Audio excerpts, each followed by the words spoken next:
You don't have to hear everything that your group did, which I'm sure was super exciting. But what we really want to hear about is next steps. So what is your group going to do next, and where do you need help? Like where do you need some support from the rest of us in order to kind of move forward? And so I actually think I'm going to start with Michelle, are you ready? Yeah. I think I'm going to start with the privacy group because that was really exciting for a lot of people, and they did a lot of work, and I think we'll hear from them. Okay. So, you want to use this thing or the mic, or which thing do you want to use? I guess that thing. Okay. Can I move this over? Yeah. We don't need it, right? Bill said not to close it for some reason. Oh, okay. Just that way I can amplify my voice a little. Yeah. Oh, thank you. I guess we can move it. Okay. So I would like to thank everybody who was a part of the privacy policy working groups. I have to say, I really mean this. This is the most constructive multi-stakeholder process that I've ever been involved in, and I've been involved in a lot. So thank you for weighing in and putting your time and effort into this. So the way that it was divided was we sort of took the working group and divided it into 3 smaller groups. One with sort of ad-centric folks, another with privacy-centric and civil society-centric people, and then a publisher-centric group. So the ad-centric group brought out, and so what we asked them to do was raise up about 3 of their sort of top-line issues based on their discussion. So they felt like the policy needed to add more educational type information for people or exist in a more educational format. So, for example, one idea was explaining to users why they might want targeted ads, how that might benefit them, why that approach works, sort of how it's keeping the doors open for publishers, making that more clear to people, et cetera. And so that information could either be in an intro or could be a part of an educational, a more educational format for the policy. Another was talking about sort of here's what we can control and here's what we can't control. There are parts of this ecosystem, obviously, that publishers cannot control. And so making it clear what that distinction is and also how publishers are advocating to make change for the better. The second was talking about kind of the run-up to this policy becoming, getting implemented, and what that means not just for the publishers, but for readers and advertisers. So having kind of an 18-month, I think is what someone threw out, an 18-month educational run-up for readers and advertisers about what they're doing and why they're doing it, so that it's not, sort of, let's just throw everything at the wall and see what sticks. And the third was the 15-day retention, not surprisingly. So this was, one of the points they made was that third parties receive data points across multiple publishers. So how to account for data that's collected in one context and used for another, that might be something that's addressed in sort of what we can control and what we can't, but making that, sort of factoring that into the 15-day and extending that for that reason. Talking about how audits, 15 days might make audits really difficult to do. Also key is that a 15-day retention period would really diminish the value of an audience for advertisers who are typically looking for longer retention periods, more information about people. And also if you're running a campaign, it's usually going to run over time. It's typically, not always, but may run past 15 days. So how to handle that. Yeah. Oh, and then I think there was one more, and this was about controls, the individual controls under 3.1 in the policy. How will this happen? Will it be expensive to create APIs to layer on top of the tech stack? Will it be possible to make it uniform across 80 digital media properties? And then we discussed whether or not that could be a part of onboarding and what that might look like. So this is giving people controls that are persistent and available. And then the privacy-centric and civil society-centric folks brought up the question of third parties in the policy and felt like there really needed to be much more information about the third parties, both what the standards are for working with a third party. There's sort of an oblique mention of having third parties that are vetted, but what does that mean exactly? What is the vetting? How are we holding these third parties to these standards? That might be referencing ITAGA in some places. Also making clear who these third parties are, what their roles are, you know, and the exact entities, which is a part of GDPR. Also giving more examples. So there are a couple statements that are like third parties, but I don't say like X, Y, and Z, and X, Y, and Z to make people understand, because third parties is not necessarily something regular people know about or what that means. And also under the collection component of the policy, there's no mention of the third party, so that needs to be clarified. They also brought up the idea of the fake name, which was a part of the policy, that you could have a fake name, and said, you know, why not just give people an option for registering for an anonymous account if that's what they want to do, and instead of kind of saying, hey, you can do this fake name thing, we don't need to signal that necessarily, because of course that's problematic on lots of levels, especially for advertisers. The third was the transparency report. Does everyone know what a transparency report is? Because I kind of realized that was something that isn't necessarily clear if you're outside the policy world. What that is an accounting of law enforcement requests. So it's become a best practice in policy and digital activist communities. And the idea is that you put out an annual report that says, here's the law enforcement request we got, here was the legal basis for that request, and here's what we did. And then I think Andres added that if there is an action taken, in other words, you give the law enforcement, you give them the data they're asking for, you should notify the person or the people to whose data was transferred. Controversial. Okay, publisher-centric. The publisher-centric group talked a lot about the such as language in there, that it should include more examples. So when we say we're doing this, such as X, Y, and Z, to make it more clear, and again, this is related to a lot of the third-party stuff, but to be more explicit about examples and more detail if we need to, you know, sort of have tiers of information to create links or other ways to do that. There's some cascades. I think the GDPR has examples of how to do that. Another was to cut out the terms of service reference, because the LMC publishers are not doing a unified terms of service, and so that should not be a part of this. Another was how companies that adopt this will translate it into Spanish, Chinese, sort of the details of how that would happen. How will these videos be made available? How will the audio be made available? This isn't a cost that these companies want to take on, right? So what are sort of the logistics around that? I think someone said, make it easier for us, don't make more work for us, which is very valid. Also, the question of how often people could be touched wasn't clear. In other words, how often can publishers send a message like, sign up for our newsletter? How often is that okay? And that kind of goes into the question of, A, what is the relationship between first parties and the amount of data and the type of data that they can collect and retain? Because part of that is building membership and subscription and building engagement, which is part of the goal here, right? And how to handle historical or legacy data. So some companies have a bunch of data right now that is not what we would call permissioned necessarily, so what do they do with that? How does that get handled? And then to make more clear a delineation between how they use data in a direct relationship with the user. So we collect this data to augment your membership opportunities, to get you to sign up for something, and we use this data to accomplish advertising, right? To really delineate that for people so it's clear what data is being used for what, and then when we talk about retention, that's also very clear why certain data is being held for longer periods. And I think that's right. I think that's everything. One final comment was, should the LMC think about making some sort of statement around equity? Right, so the idea that, you know, there's sort of, the word fairness is in here as a part of privacy being a fundamental human right, but what does it mean to also have a policy that signals equity in terms of how you're dealing with your users, and that as a value in a policy and in practices? So thinking about what that would actually look like as a message and in practice. So thank you again, everyone.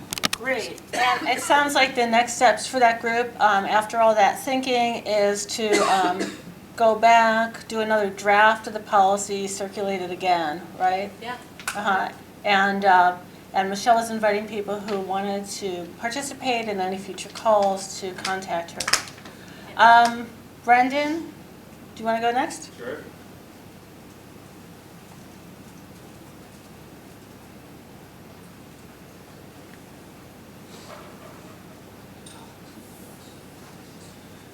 Good morning. How's everybody doing today? Well, it's afternoon, So the group, technology group, met today, as you may have inferred from the agenda. We talked through a variety of things. One of the things that we took was prioritizing the development of a privacy-centric advertising system against the creation and the adoption of a path to a distributed subscription model. So both of those are contingent on the basic infrastructure of having a single sign-on system and understanding the technical path to both of them are fairly parallel, but that the subscription model may be more easily achievable was something that we learned throughout the day, and that is adjusting how we are considering prioritizing the work. Obviously, both of those types of work do depend on the single sign-on, so that remains our immediate priority. But we are moving towards prioritizing work on subscription models, and that'll be reflected in our specific next steps. With regards to next steps, Chris has signed up to take a pass of what we've done in documentation so far to iterate on it based on recent thinking and broaden its understandability a little bit further. The group has committed to collaborating on documenting the breadth of potential user experiences based on value exchanges. So the premise being that when you've got a logged in user, you can offer a variety of experiences. We do have questions about the breadth of allowed experiences under GDPR that we'll be bouncing your way once we finish documenting them. So once we finish documenting that, that's going to go over to the policy people and say, well, what actually is going to get us trouble and which ones are not. We heard about companies like Scrolled and Invisibly, as well as some of the efforts from Admiral around kind of distributed subscription, and next step included outreach to those type of companies to figure out how to integrate into our systems. And ClickShare signed up to provide some more thinking about what the development cost would be for publishers to adopt SSO and what type of steps they'll be needing to do there. So that's core. Thank you all for participating. Wow. That's great. I love the specificity. Very exciting. Engineering. Don, do you want to report back? Or I think Jennifer? people have heard me run my mouth enough. Oh, good. Excellent. Please. We're happy to have you, Jennifer. Hi guys, Gender Camera for IB Tech Lab. Hi Dawn. So UX concerns around consent or transparency mechanisms. I know this sounds self-serving because I work on this project already, but our advice is if you need something to implement yesterday for transparency consent, implement the IB Europe Transparency Consent Framework. It is a fantastic way for vendors in the third-party ad ecosystem to be able to communicate and establish transparency. But more importantly to this room, it's a way for publishers to have a standardized mechanism to achieve that transparency and also to ask for consent in a GDPR compliant way. So that's What's the name of that again? Google search IAB Europe Transparency and Consent Framework. And there should be a bunch of search results because we just launched version 2 for public comment. So you're welcome to give your comments on that. And then I guess next steps for that working group space. I want to make sure you get on the live stream. So sorry. Google search IAB Europe Transparency and Consent Framework. And we just launched version 2 for public comment. So that's kind of exciting. And then next steps and kind of longer term forward thinking for this group specifically, thinking about ways that maybe that mechanism can be applied in more streamlined manner with some of the other like pub tech stack, single sign-on, figuring out all of those items and how they interplay, what the implications are, what the UX looks like. But there's a lot of like placeholders, I would say, for those items as they get sorted out. So you have something to do today, and you have something to do in the longer distance. Did I miss anything? Wow, that's great. I love when we don't have to reinvent the wheel, and whatever we can use from other companies and groups is great. Todd, I'm going to call up for governance. You can either use the mic or just talk here, whatever you want to do. Okay, I'll just talk here.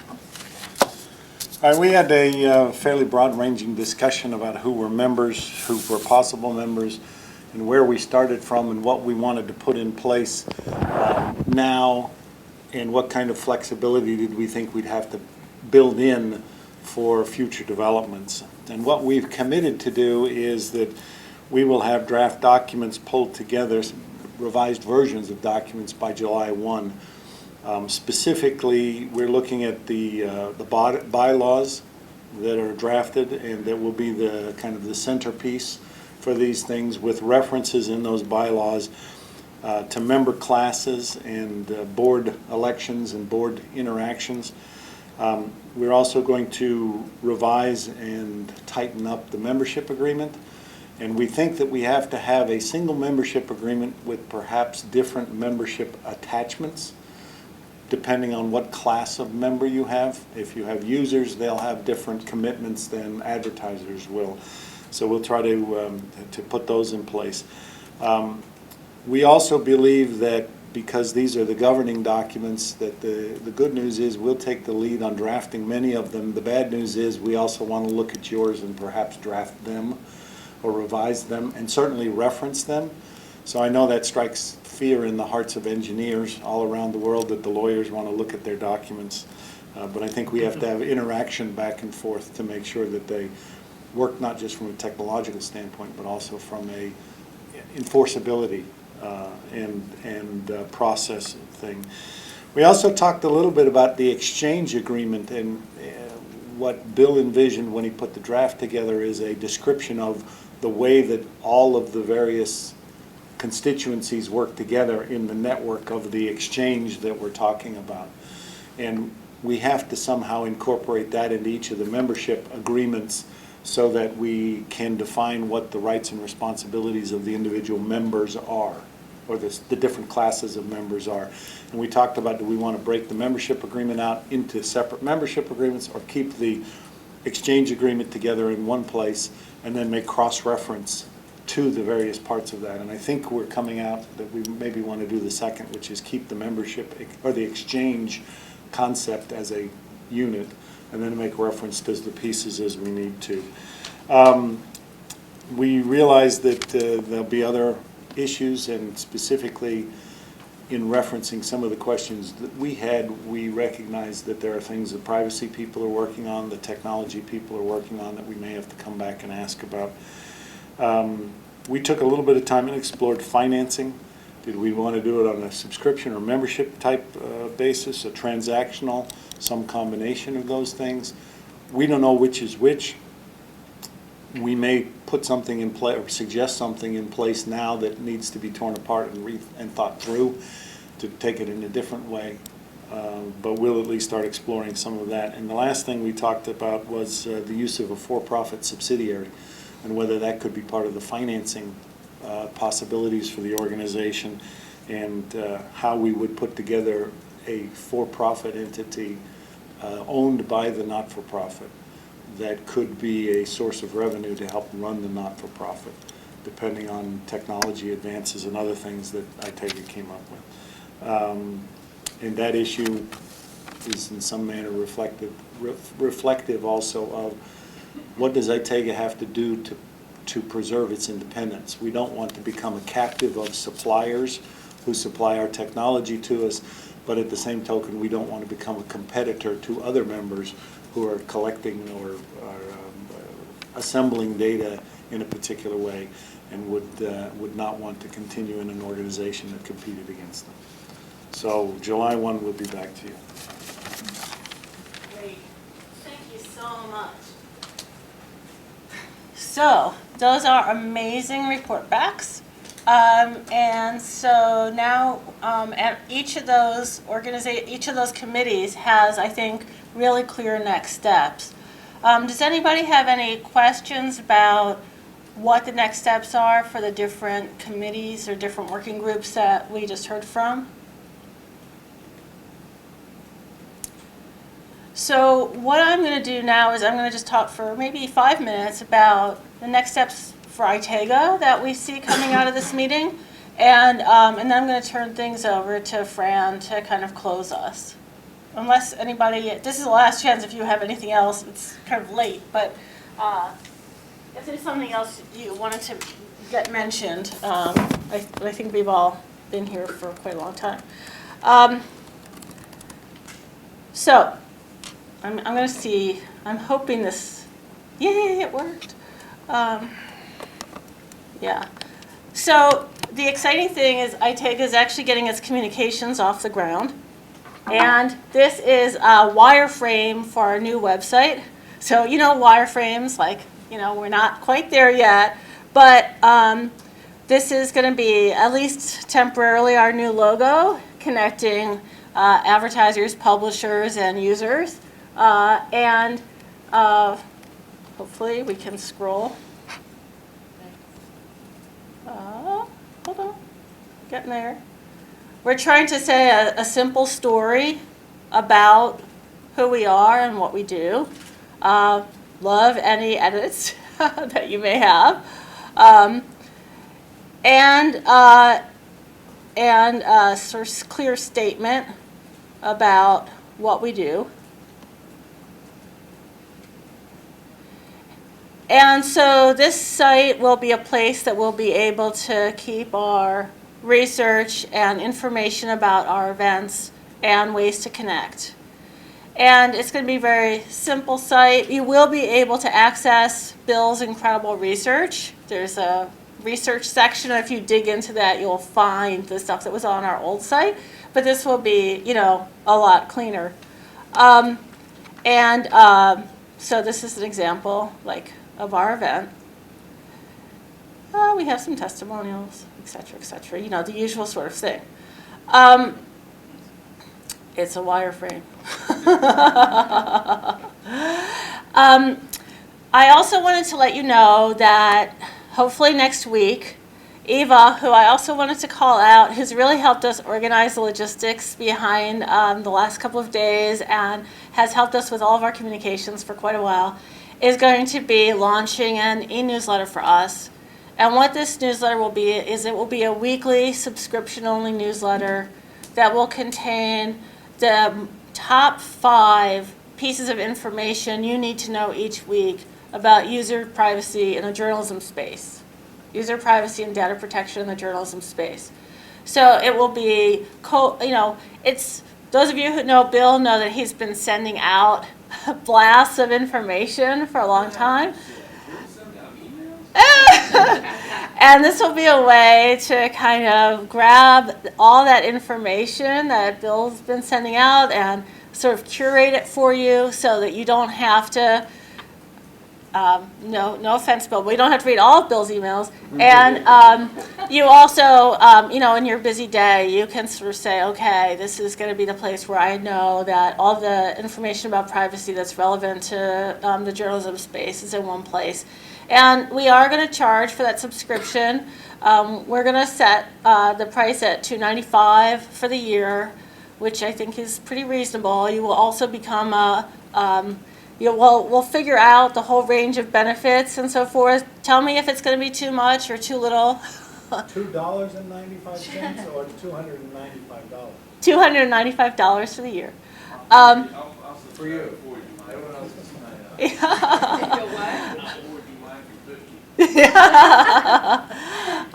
but it's a way. I mean, honestly, we hope that you'll that when we send it out, we'll send you all out a sample copy, and we hope that you'll send it to people you know and people that you know in the business. This will be a way for ITAGA to raise money for our, basic admin costs around communications and sort of infrastructure, and be able to maintain our website and so forth. So we're really excited about that, and what we're really excited about is being able to offer you that opportunity to really stay on top of what's happening, and of course also events and so forth.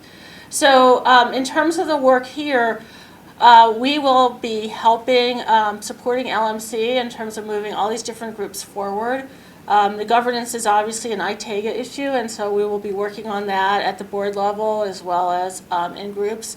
The single sign-on and the whole tech stack, we're going to be very actively fundraising for that, and so if you have any leads to anyone from venture capitalists to philanthropies to people of wealth who are very frustrated with what's happening in the media space these days, we would love to hear any ideas you have for people who'd want to support the build out of that tech stack, which I think we're talking about several $100,000, but not in the millions, so it's very, very approachable.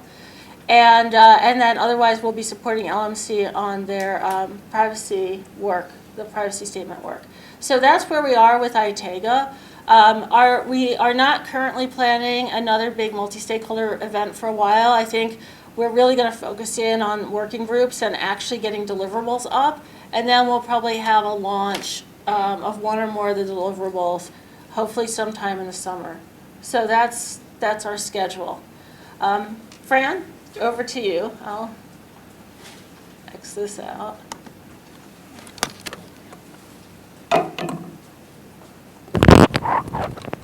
Does this still work? This one? I have podium phobia.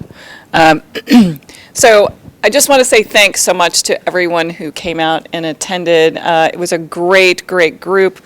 Lots of opinions, lots of ideas, some conflicting opinions, which is exactly what we were looking for, because we want to make sure that every stakeholder is well represented. So thank you so much for being frank and honest about your opinions about some of the things we presented here. I want to particularly thank ITAGA for organizing this, Joellen, with your leadership, and Michelle for everything you've done on the just wrangling everything together. And Bill, of course, I read every single one of your emails just to make sure I'm clear on that, and they are very informative. But to Bill and Don and Brendan and Michelle for leading the working groups, yes. Obviously, there's a lot of work that's been done, so we very much appreciate all the time and effort that you've put into getting us to where we are today. Next steps are we'll be wrangling the working groups together to get even more work done and try to get some deliverables out to everyone that we can react kind of in a second version of all this. We'll keep everybody informed about when we'll be getting together again, probably sometime, in the next several months, but maybe not with the frequency we have been meeting. And there were a lot of new faces in the crowd this time, so appreciate you coming and diving in. Even though, you haven't been to the last two, your input was very, very helpful, and we hope you stay involved. And to everyone who's been involved since last September, which many of you are in this room, we really, really appreciate all the time and effort you've put in. So with that, if you have any questions or want to reach out, you have, I think, all of our contact information, but we'll send out just a little thank you and follow up to everybody in the room, just so everybody has everybody else's contact information. And with that, we wish you very safe travels and wish you much more involvement and success for this, helping us make this project successful going forward. So, thanks very much.